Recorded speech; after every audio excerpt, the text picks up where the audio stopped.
네, 여러분 반갑습니다. 오늘은 미국 연방준비제도 이사회 FOMC 금리 인하 점도표와 제롬 파월의 선택이라는 제목으로 말씀을 올리겠습니다. 자, 미국의 중앙은행, 미국에서 금리를 결정하는 중앙은행을 흔히 우리는 연방준비제도 이사회, 줄여서 FED라고 부릅니다. FED. 그런데 이 FED에서도 통화정책을 결정하는 최고 머리 부분에 해당하는 기구가 FOMC거든요. 연방공개시장위원회라고 부르는 곳입니다. 자, 여기 1년에 8차례 정도 회의를 해서 미국의 금리 수준과 통화량 등을 결정을 합니다. 미국의 금리는 달러 가치를 좌우하는 것은 물론이고 세계의 경기, 이 디플레냐, 인플레냐, 거시경제 지표를 좌우하는 매우 중요한 사실 세계 경제를 움직이는 방향추라고 볼 수 있겠습니다. 지난해 2024년의 경우에만 하면요, 미국은 금리 인하 때문에 뉴욕 증시가 상당히 많이 올랐더랬습니다. 자, 금리를 내려주면 기업들은 자금 부담이 줄어듭니다. 통상적으로 기업은 예금보다는 대출이 많거든요. 그래서 예금으로 벌어들이는 돈은 얼마 안 되는데 대출로 나가는 금융 비용이 굉장히 크기 때문에 금리를 내려두면 이자 비용이 감축이 돼서 그 조처 하나만으로도 기업의 수지가 개선이 됩니다. 그러니까 흑자가 늘어날 수 있는 여지가 생기는 것이죠. 그뿐만이 아니고 금리가 떨어지면 시중의 자금이 주식시장으로 몰려올 수 있습니다. 그렇게 되면 기업 입장에서는 주식을 통한 자금 조달이 쉬워지고, 따라서 회사채를 통한 자금 조달, 주식을 통한 자금 조달, 모든 면에서 자금 조달이 수월해질 뿐만 아니라 금융 비용도 줄어들죠. 기업 입장에서는 나쁠 이유가 없는 것이죠. 개인의 경우에도 영끌 투자를 했다든지 빚으로 사는 사람들한테는 금리 인하가 굉장히 희소식일 겁니다. 자영업자들도 빠듯한 이 매출에 은행 빚이나 금융기관 빚으로 살아가는 자영업자들이 많은데 금리를 낮춰주면 상당히 탄력을 받죠. 그래서 금리는 경기를 살리는 만병통치약이다, 이런 얘기까지 나오고 있는 실정입니다. 자, 그렇다면 이렇게 재계가 환호하는 금리 계속 내려주면 되지 않겠습니까?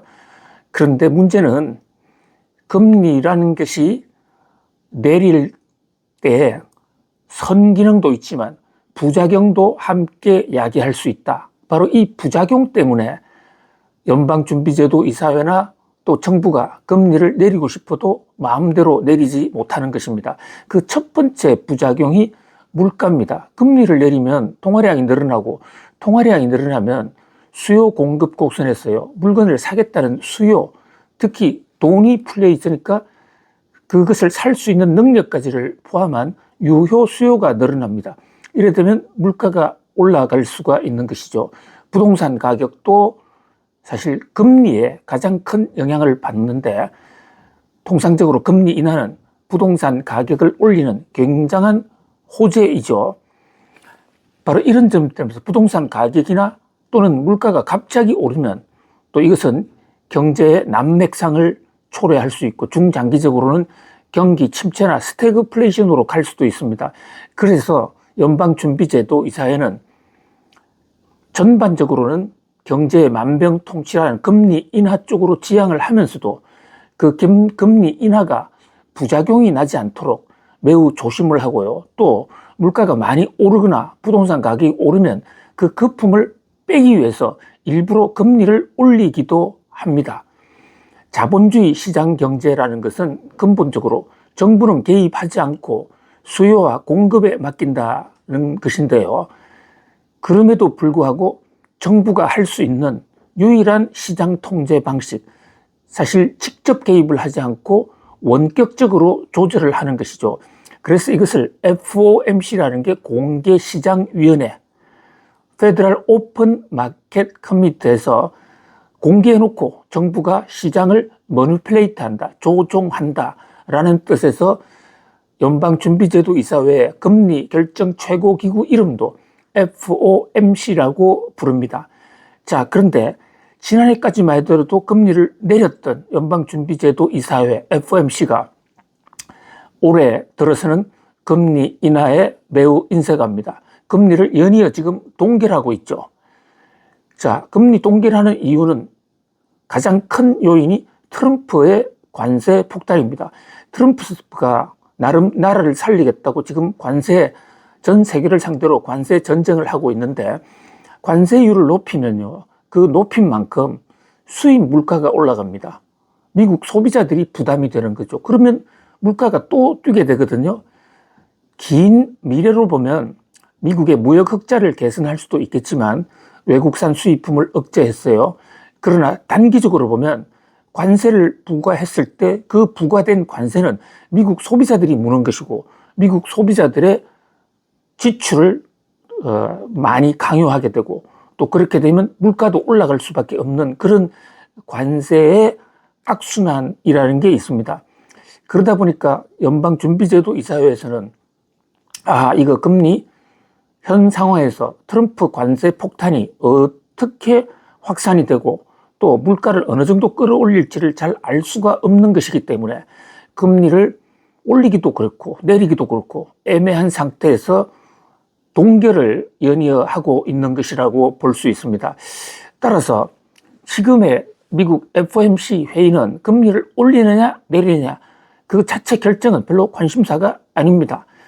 지금 미국의 단기 금리 투자가들, 이 전문가들이 미국의 향후 금리에 베팅을 하면서, 금리 선물이죠, 사고 파는 시장이 있습니다. 그게 시카고에 있는데요. 이 시카고에 거기서 형성되는 시카고 금리 선물 시장에서 형성되는 가격을 페드 워치라고 합니다. 이 페드가 연방준비제도 이사회 페드예요.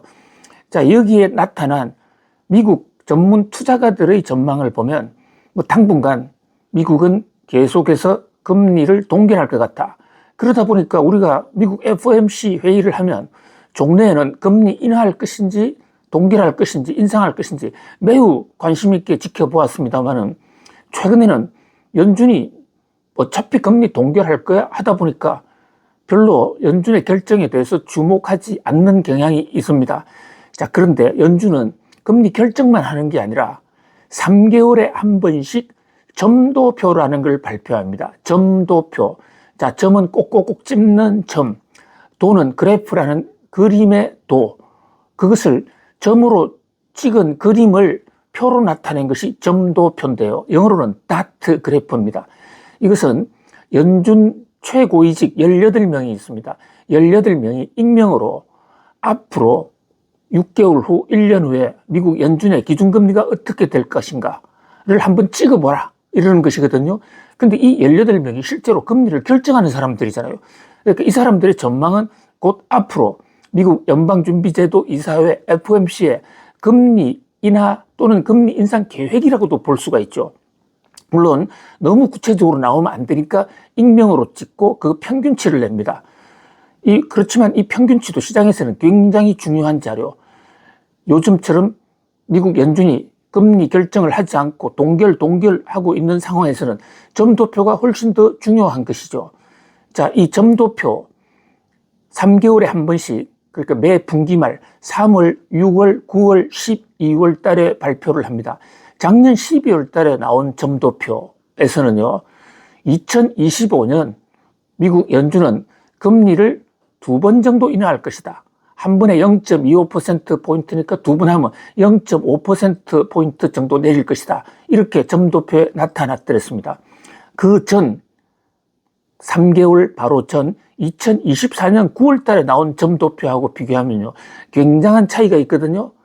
자, 2024년 9월 달에 나온 점도표는 연준이 2025년에 금리를 모두 4번 내릴 것이고, 금리 인하폭도 0.25%를 4번씩 해서 모두 1%포인트를 내릴 것이다. 이렇게 전망을 했었더랬습니다. 그런데 9월 달에는 2025년 4번 내린다 했다가 12월 달에는 2025년 2번 내린다고 그러면서 4번에서 2번으로 금리 인하 횟수가 반으로 훅 줄어버린 겁니다. 또 금리 인하 폭도 2025년에 0.5%포인트 0.1%포인트 내린다 해서 0.5%포인트로 금리 인하 폭도 축소가 됐죠.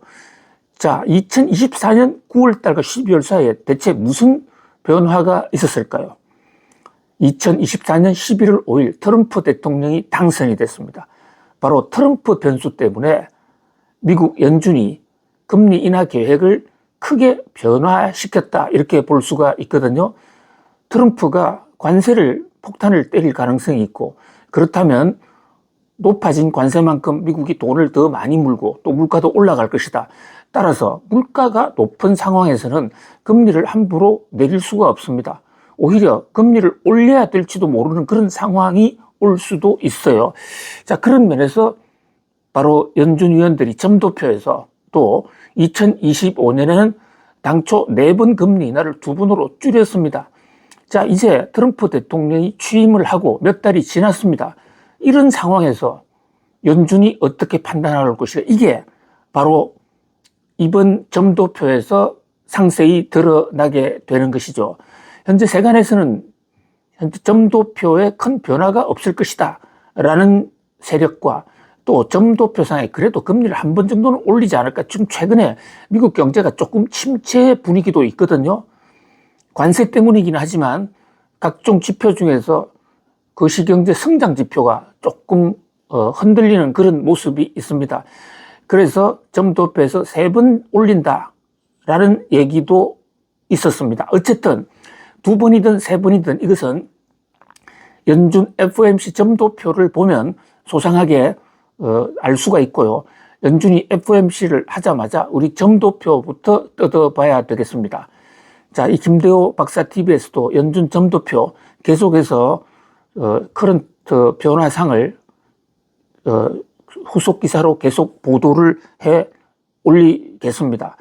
자, 그런데 트럼프 대통령과 제롬 파월의 어떤 힘겨루기도 굉장히 중요한 변수인데요. 트럼프 대통령 입장에서는 금리를 좀 내려달라. 기본적으로 트럼프 대통령은 지난 1기 때 4년간 대통령을 할 때도 계속해서 금리 인하 드라이브를 했습니다.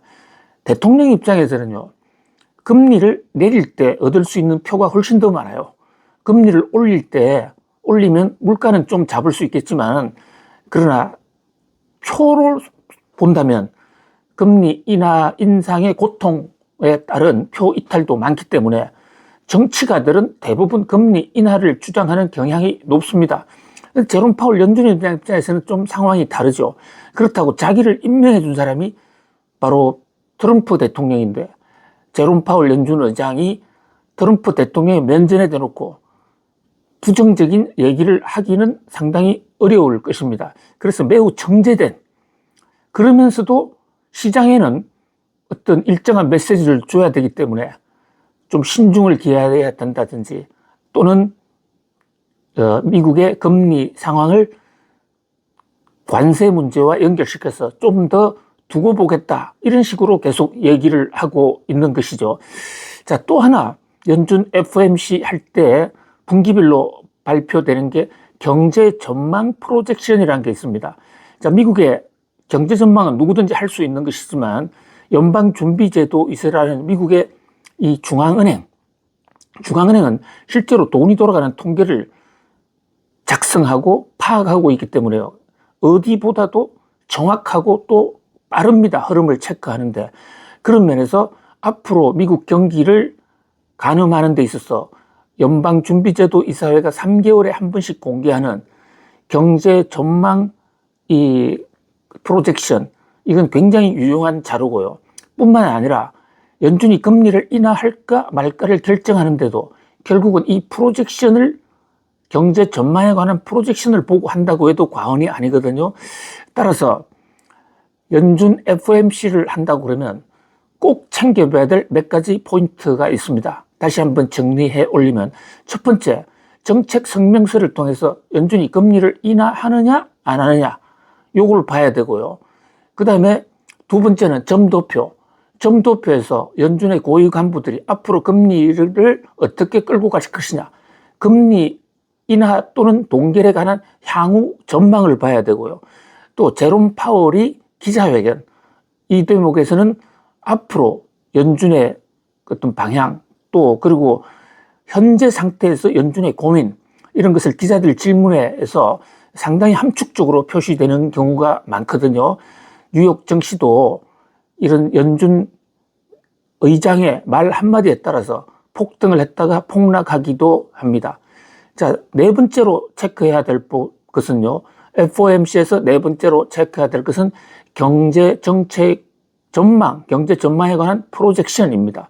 그리고 다섯 번째는 정책 성명서를 자세히 보면요, 정책 성명서에는 금리를 올린다, 내린다, 동결한다는 얘기도 있지만, 금리를 올리면 올린다는 이유, 내리면 내린다는 이유, 동결하면 동결한다는 이유, 이것을 학문적으로 나름 밝히고 있습니다. 고 연준의 금리 결정에 대한 백그라운드 논리를 음미를 해보면, 연준이 앞으로 어떻게 갈 것이냐, 이런 게 나올 수도 있거든요. 자, 연준이 금리 결정, 지금의 금리 결정뿐만 아니라 향후의 금리 결정은 한국의 금리 결정에도 직격탄을 주게 되고요. 또 환율, 우리나라와 달러와 원화와의 관계도 큰 영향을 줍니다. 뉴욕 증시나 코스피하고도 직접적인 상관관계가 있고요. 아무튼 FOMC 회의는 열릴 때마다 그 변화상을 김대호 박사에서 소상히 정리해서 방송으로 말씀 올리겠습니다. 여러분, 오늘도 감사합니다.